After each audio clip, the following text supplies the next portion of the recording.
కారం రంగు రుచితో ఉంటుంది. ఆచి మిరపపొడి అదరగొట్టే కారం రంగు రుచి. తెలుగు ఇండస్ట్రీకి సరికొత్త సక్సెస్ ఫార్ములా దొరికిందా? ముగ్గురు ఫ్రెండ్స్ చుట్టూ కథలు అల్లుకుంటే సినిమా సూపర్ హిట్టేనా? కరోనా తరువాత ఈ తరహా కథలకి సక్సెస్ రేట్ కనిపిస్తోంది. అందుకే దర్శకులు అదే రూట్లో వెళ్తున్నారా? తాజాగా మరో సినిమా కూడా అదే జాన్రాలో వస్తోంది. మరి ఇంతకీ అదేంటి?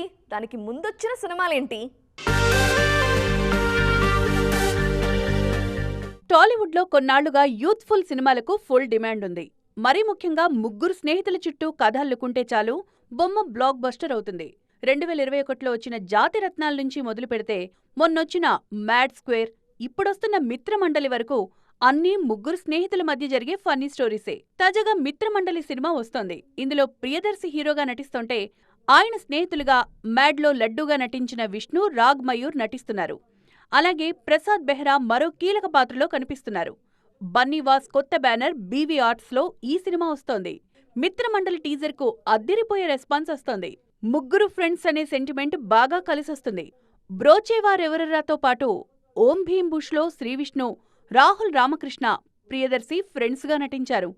అలాగే జాతిరత్నాల్లో నవీన్ పొలిశెట్టితో కలిసి రాహుల్, దర్శి నటించారు. మ్యాడ్ సిరీస్లో నార్ని నితిన్, రామ్ నితిన్, సంగీత్ శోభన్ నటించారు. ఆయ్ కూడా ముగ్గురు స్నేహితుల చుట్టూ